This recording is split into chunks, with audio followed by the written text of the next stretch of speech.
Hi, I'm Mac McCarthy, and today I want to react to an evolutionary biologist's opinion on modern dating. I find this really interesting. There's a lot of people out there that have an issue with online dating, the modern world of online dating. And let's just face it, it is what it is, right? This is what it's going to be. The competition out there has changed, the platform has changed, and this individual has a very interesting opinion on it. So let's get into it. About monogamy in male psychology, you say that monogamous marriage norms constrain the darker aspects of male psychology. Talk me through that. Well, do I say darker? I hope I don't say darker. No, that's my Okay. summary. So yeah, so the idea is that because of the differences in male and female biology, human males can benefit from multiple matings. And there's nothing about a pair bonding instinct. So gorillas have a pair bonding instinct that prevents you from having multiple pair bonds. And this is true of men and women, except men can benefit because you can think of serial versus parallel. So men can have babies with multiple women at the same time, whereas women can only have one baby at a time, right? And so there's less benefit for a woman having multiple husbands than a man having multiple wives. And polygyny turns out to be pretty common across human society. So in the largest anthropological database that we have, 85% of human societies allow elite and high status men to take additional wives. How was that study conducted? Like, who was the sample size? Well, so back in the 1950s, anthropologists began putting together a database called the Ethnographic Atlas, which contains over 1,200 different societies. So it's and there's societies from all different continents, basically all the places where anthropologists had collected data. And that was elite and high status males were permitted to take more than one partner. Yeah, but even if you look at hunter-gatherer societies, so 90% of hunter-gatherer societies allow prestigious men to take additional wives. And they don't typically take many, but they might have 2 or 3. Very rarely do you see more than 4 wives in hunter-gatherer society. Why do you think that is? Just difficulties for the male to support more than 4 females? Yeah, and so and the societies that do have monogamous marriage, it's typically because the men are too similar, right? So there's no benefit to if there's a flat hierarchy. Yeah. So if the men are more or less the same because of the nature of the economy, then polygyny doesn't appear.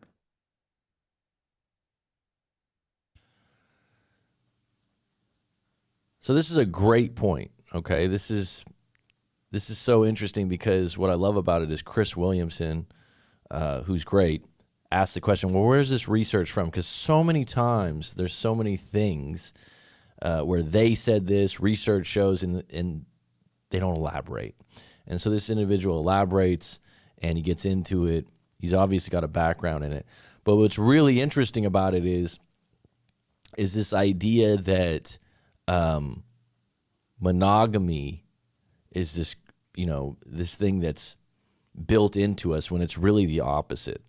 And this is an evolutionary biologist, right? This is some guy that's very specialized in this field. And you can tell by the way he's talking about it. He's not jumping around. He's not guessing. He doesn't use the words, I think, right? And just thinking about a hunter and gathering society, like a Native American tribe, he's saying, well, they would take 2 or 3 wives if they could. What I think is very important to consider is the fact that when he says, well, it's not as common if men are more on an equal platform. So if you think about the 1950s in America, right, and how the middle class was very strong, this would provide that kind of a platform, right? So if everything was equal, well, then more men are going to have one wife is what they're saying, right? On the flip side, since the beginning of time is what he's saying, 80 to 85% of cultures have been having the cream of the crop, the top men in the society, which weren't always rich with money, but maybe the best hunters, the best soldiers, the best protectors, the best looking would have multiple women, multiple wives. And this guy's saying this without an inkling of, yeah, it's kind of true. It's not. Watch when he talks. Watch when he talks. He's done his research on this. Is polygyny just more efficient resource allocation then? Well, I mean, that's what evolutionary biologists have argued, that if you give females the choice and there's high inequality among men, say in wealth, it would be fitness maximizing for them to allocate according to the available resources. So if you have a choice between being the second wife of a guy who's 3 times richer than your number 2 choice, then that's an easy choice. I mean, there's things with paternal investment and stuff, because there's only one male and he can only do so much paternal investment. But if resources are the critical thing, having enough food, say, then that logic makes sense. But what it does do is that it'll inevitably create a pool of low status unmarried men if there's too much polygyny. And those are the guys who cause problems, because they're faced with possibly being zeros in the evolutionary race. And so they are willing to take big risks in order to catapult themselves up the status hierarchy and have a chance to get into the marriage and mating market. Incredible point here. I've never heard it expressed this way. But if you look at society now, say in the States, right? And I'm not going to use any research on this, but there's a inequality gap in making money, right? There's probably never been more rich people, but there's probably never been more people that are poor, and the middle class is kind of dwindling. And that being said, with YouTube, the internet, Instagram, people that have money, have the good bodies, have the things to show off, have never had a platform to show off more.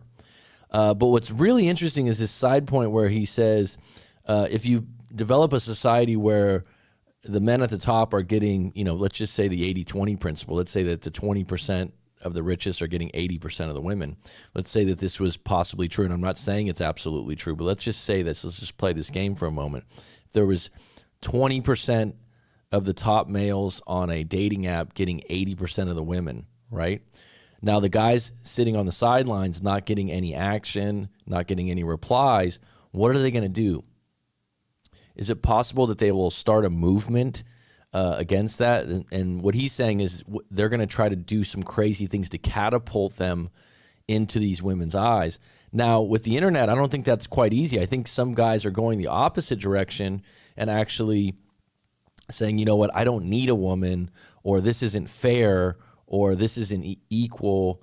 I don't like this game, but they're not catapulting themselves into the next level. Do you know what I mean by that? Put it in the comments below. And please let me know what you think about this video in the comments.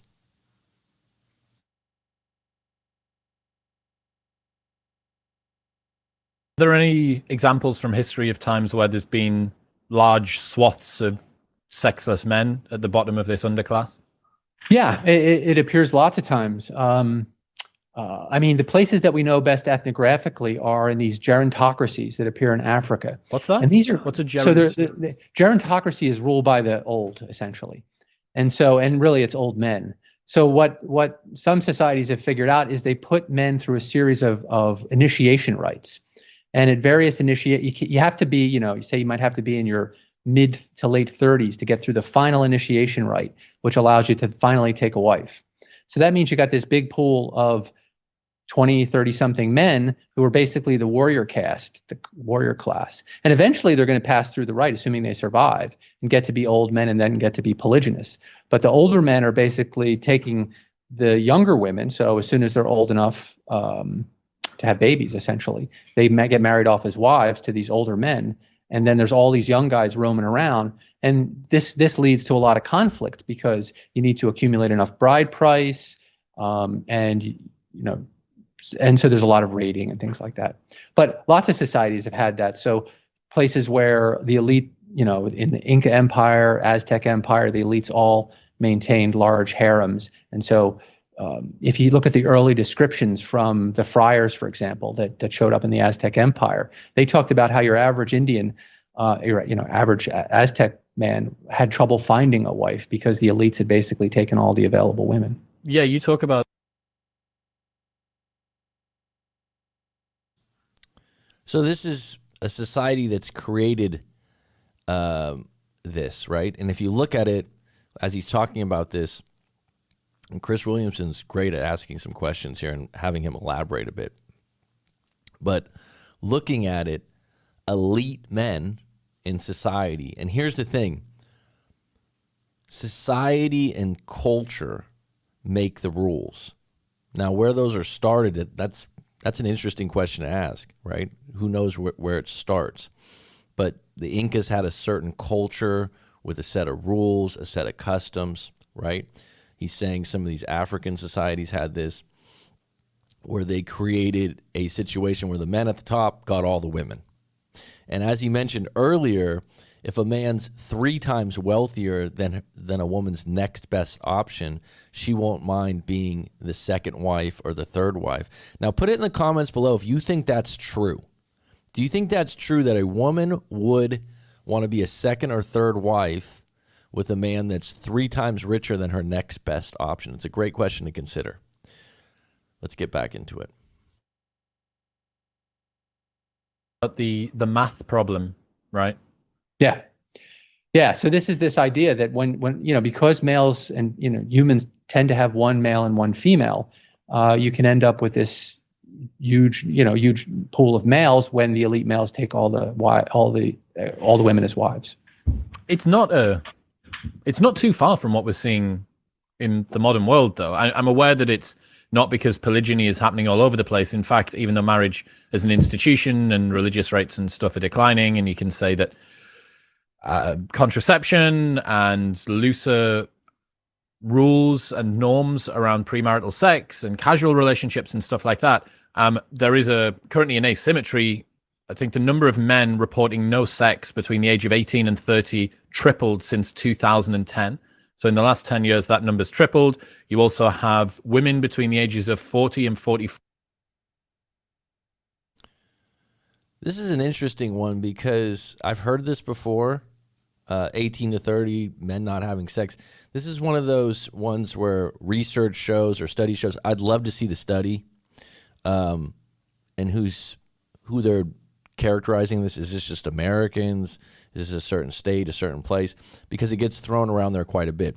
I will say this, as being a breakup coach, talking to a lot of people in different breakup situations, relationship situations, there's a lot of guys out there that go, oh, yeah, I've been in a dry spell for a while. Or, you know what, I didn't start hooking up with women until I was 23, 24, and they have this shame to it, right? I don't know if this has to do with evolution or video games and porn, because I think that time's being occupied in other areas. Tell me I'm wrong on that.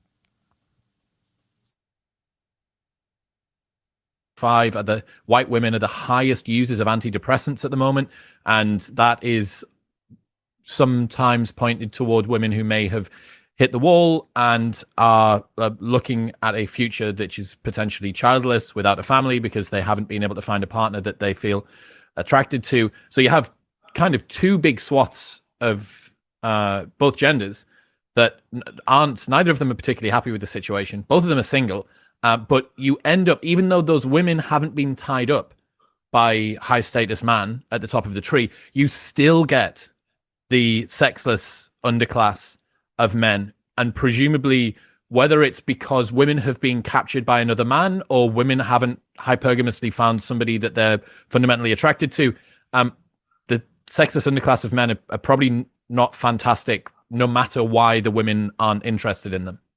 Yeah, no, it's the exact same logic, except here, what's happened over the last half century is that increasing female choice and female labor participation, female labor market participation, means that it's now an option for women to not get married.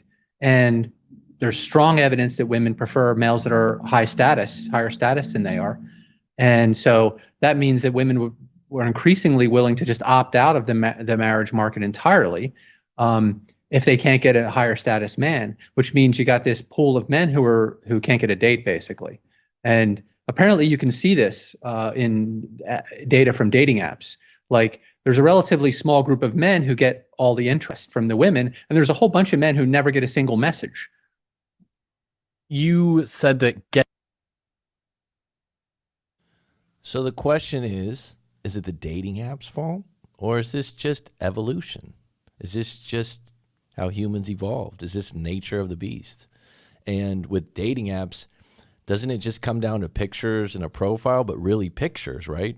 So if if that's what it comes down to, right? And he's saying that, there's evidence of this, that maybe, again, he didn't mention the 80-20 principle, but it's a nice way to go. 20% of the guys that maybe get 80% of the action. I would venture to say, and again, put this in the comments below, don't you think that 20% of the women get 80% of the replies? And maybe I'm wrong on that. That, the hottest women get the most, text messages and whatnot. Now, if we're going to, what I would add to this little mix, I think the social media platforms out there that are grabbing attention with hot women, and the fact that porn's a big part of a lot of guys' lifestyles now, maybe even women's, or women, it's drawn that away as an alternative for men to get off, literally, rather than deal with competing. That being said, a lot of people are blaming the women, but if this has been out since the beginning of time, should guys just deal with this or find a way to become upper echelon? Now, the other part of this is, I think, like I said, if you look at a society like America in the 1950s, where you had this huge middle class and a lot of people were more equal, right? Like I said, I don't have studies out there, but the idea that if society overall is more equal, people are all making the same amount of money, then the idea of a woman finding a guy that's above and beyond would be more based on looks and possible status within the group. Let's get back into it. Getting married reduces a man's odds of committing a crime. Then when the man got divorced or their wives passed away, the likelihood of committing a crime increased again after that. Yeah. So what the data looks like, it looks like monogamous marriage. Now, polygyny is a separate thing. Monogamous marriage domesticates males and probably even has a hormonal effect of reducing testosterone. Reduce testosterone when you get married, and then again when you have children. I think when you have children, and that's this happens in lots of animals, where you basically, if the male's going to invest in the offspring, you have to lower his testosterone, probably make a few other adjustments so that he's willing to protect the nest. Oh, he's less disagreeable. He's less likely to get into risky behavior and get into a fight with someone and then be dead, and then the child doesn't have a father anymore. Right. So he's not doing things to kind of show off and impress the girls. He's doing things like a father would do. And so what happens when they get divorced is they have to go back on the marriage and mating market. So T levels go up. And that means the risks of things like crime, things that would raise your status. You want to get some more money so you can buy a fancy car or whatever the relevant currency is for impressing display you want people. To. Yeah, exactly. Yeah, whatever your status display is, and yeah, so that's the consequence. This is really interesting because this has been out for a while, that testosterone goes down when men get married or when they have kids. But one point that's interesting to this is the fact that once they get divorced, they're back out in the playing field, their testosterone goes back up. And I've come across this a lot, where a woman starts dating a guy that's been divorced once or twice, has kids, and has no interest in getting married again, but wants to date. And I often think to myself, well, he doesn't want to get back into that because he's worried about money. He's worried about breaking up. He's worried about being in a relationship that wasn't fun for too long a time. And he got stung. But thinking about it from this standpoint, that your testosterone literally went down, you're less motivated, you get back out in the field, you're excited, you're single again, you are given the opportunity to date multiple women. But what would tie into this is, if a man gets divorced and he is quote unquote elite or higher level, and he has options, and he doesn't want to get in the situation of having kids again, there's a good chance that he is very anti-marriage, right? And the women out there who want to get married start dating a man like this, and they're like, wow, why won't he get married? Why won't he get married?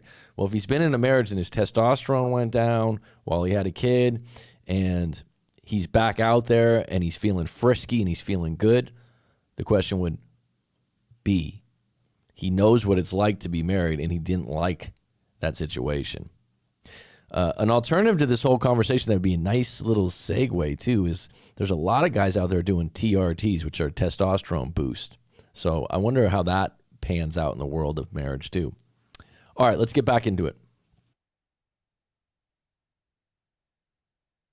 Rolling the clock forward, seeing this imbalance that we have in the sexual marketplace at the moment, and it doesn't really feel like either gender's fantastically happy with it. I'm not asking you to come up with like an applied solution, but what's your prediction if you were to roll the clock forward from here with regards to this imbalance, this sort of gender imbalance that we have in the sexual marketplace? Yeah, I mean, that's a good question. There could be a variety of technological solutions. So it could be the way, for example, a lot of people find their mates now on these dating apps. It could be the dating apps could be adjusted so there would be more chance for diverse matches. And, maybe that's going to happen through competition amongst different apps. Another thing is we don't know what's going to happen with sex robots and other kinds of fantasy play based on technology. So that seemed, one place to look is Japan, where there seems to be a lot of use of that kind of thing. And there's a whole class of males that have opted out of kind of the dating and marriage. What's the name for those guys that live in apartments together? Yeah, well, there's herbivores. I don't know. Just going back to this real quick, the dating app thing where they'll readjust the dating apps. And I was just thinking to myself, when you're in middle school or high school in America, they have an A team and a B team when you play sports sometimes. So the B team players are basically the guys like, hey, you couldn't make the A team. So would you have tiers on a dating app where you go, well, this is for the A players, this is for the B players, this is for the C players? But wouldn't most of the women still go and play in the A with the A team kind of guys? So that'd be really interesting. And at what point would you classify yourself in a different range, right? Because what you're saying is, well, if you go on a dating app and you got to divulge more details that would classify whether you are elite, right? It's just not so cut and dry unless it's just money, which I don't think it's that. I know a lot of people want to say that, and there's a lot of money hungry women out there. But how would the dating apps even do this, right? On the flip side, he's mentioning that robots are an option. This is amazing and not surprising. You could probably talk about this later on. And then he's saying that there's these swaths of men that are becoming groups, teams, and there's groups like this out there that are defending being a man and not wanting to be in a relationship with a woman. And the question really is, are you just tired of being rejected, or do you not like what's available to you? But I do think that once you get into a movement, right? If you get into a movement and you become a part of a group, there's a lot of comfort in that. But where does it end, right? You get in this group, we hate women, we hate dating apps, it's not fair, women are out of order right now, this, that, and the other. It's like, so do you want to just give up on the whole thing? Right? What are some of your other options is what I would be asking. Is that really what you want? I'm always curious about that. Is that really what you want, is just to give up on it? All right, let's get back into it. I don't know if that's the one you're thinking of. No. Well, it's a Japanese word for it. I can't remember what it is. Yeah, I don't know. There's like this, it's not ikigai, but it's something like that.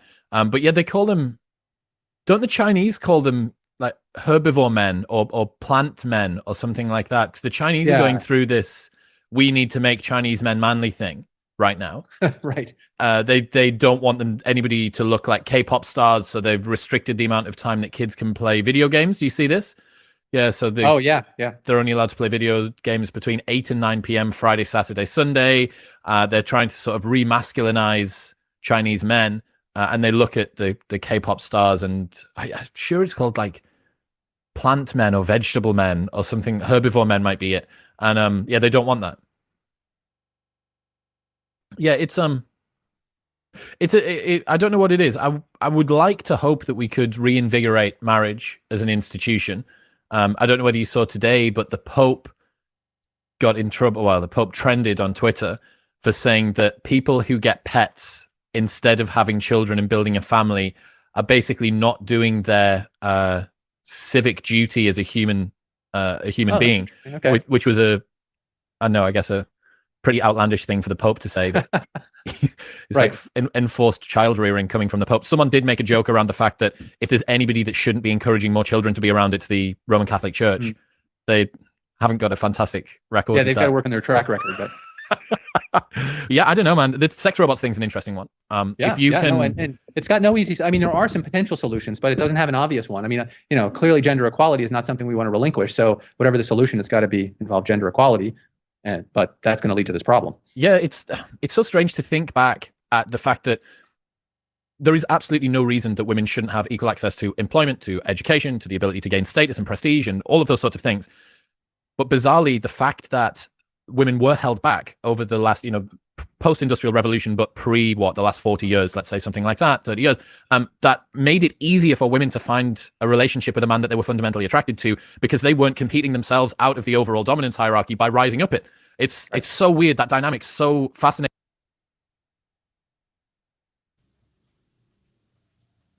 I just don't know if this would apply everywhere. I don't know if this is where we get into this women, women thing and generalize. I don't think it's this cut and dry. It's not that all women have these opportunities. I understand what he's saying about because women have more opportunities to have better jobs and support themselves. Their hypergamy, which basically means that you're going to find someone equal or above you always. You're always going to be searching higher up. Is harder than it used to be. Okay, but I think overall the internet's just changed men's interest a bit. Like I said, I think one of the things that's getting lost in this whole argument is the sheer level of men that are addicted to porn.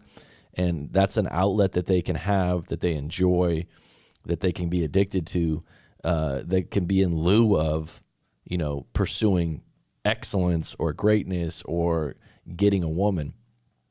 The game has changed. And if you look at it, hunters and gatherers didn't have movies to watch. If you watch a movie, right, the men at the top are all elite, right, whether it's good looking or money or things like that, and they're the ones that get the women. And so there's a certain kind of indoctrination in this. The idea that robots are going to be an answer to this is pretty scary, but I mean, wouldn't that go both ways for women and men? And I think that's farther down the road than the next year or two. I think that would be way into the future. There's some other elements to this. This could be a very big discussion, but Chris does a very good job of having this guy elaborate and go into some different veins. All right, let's continue on. And sort of stark and brutal as well. Right. And then the tricky part is, if you're a woman, the higher you go up the status hierarchy, the less attractive most men get, right? Because you only like men that are, at least you're equal, right? Really. So that's exactly the point, right? He's saying that women are elevating, getting higher status jobs, making more money, but it's more difficult for those women to find guys that are equal or higher than them. That being said, this is a really interesting dynamic, and it's not being mentioned. There are women out there in those positions. I've known them. I've coached them. And they'll end up with a guy that is actually lower status, say in money, right? I know someone that's a Harvard-based doctor, umpteen degrees, makes $200,000-$300,000 a year, and has a guy that doesn't work. Now, from the outside in, it's like, wow. But she finds the guy highly attractive. The guy cooks. The guy cleans. The guy basically takes the role as the female. She's in the masculine. He's in the feminine. And this works. This works in some relations. From the outside in, someone's like, oh, that's not fair. That's not going to last. It can. They just switch the roles. And so women in that role will actually, okay, I can deal with the fact that you don't make that much money, but you better go to the gym, you're good looking, and you're going to take care of me. So I think that, and you're going to take care of me by cooking and doing these things.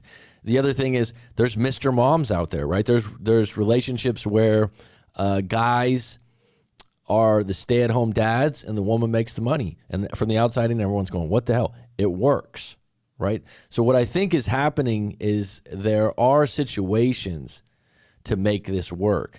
And the dynamic involved in it is money making, right?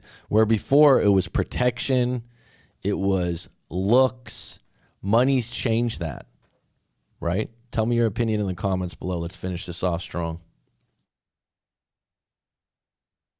Like higher, but equals probably okay. Lower, that just seems lame. Well, dude, think about how brutal it is that you can spend a decade building up your career or getting a PhD or doing a startup or whatever, some super high performing woman.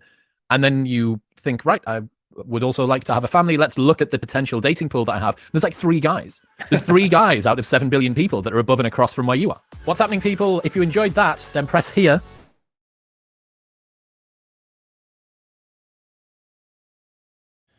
Yeah, check out Chris's channel. It's a great channel. That being said, like I said, what's being misidentified here, I think the rules change in those situations. A lot of these high-powered women will go below in an area like money, but the guy has to look good and maybe be a good father. So instead of the idea that he's going to be as successful as she is in business, maybe the guy shines in another area, but here's the thing. She drives the car. She makes the decision. She leads the family. How many times have you seen this? Put it in the comments and tell me what you guys think.